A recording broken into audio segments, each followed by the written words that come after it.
Saya bukan peduli pun menang kalah. Yang saya tahu ialah parti ini kita bina bersama lebih 25 tahun.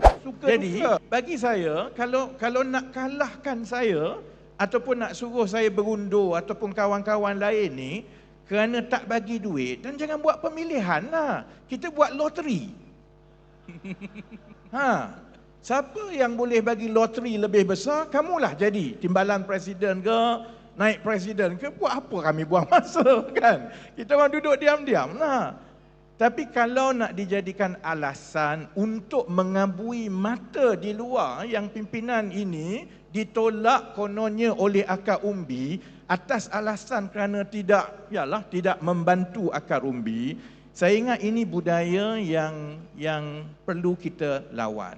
Saudara-saudari tahu, saya dekat sini, bila saya dah duduk atas pentas dan bercakap terbuka begini, saya rasa saudara-saudari dah tahu, saya dah tak makan saman dah.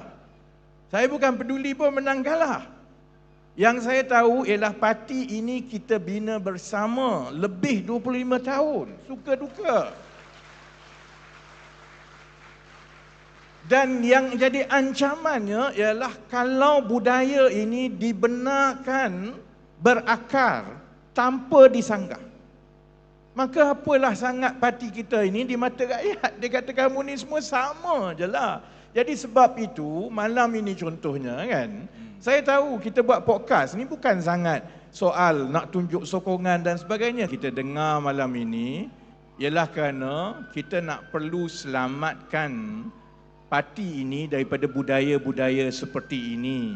Sebab itu, saya ingat soal akar umbi semua ni, kalaupun saya rasa mereka boleh bagi alasan dan jawapan, tapi kita di dalam parti dan rakyat memerhati. Jadi sebab itu sangat penting untuk kita pastikan bahawa budaya-budaya seperti itu tidak berakar. Kerana kalau kita dilihat tidak ada beza dengan parti-parti yang lain, macam mana kita nak cakap menggilap idealisme reformasi?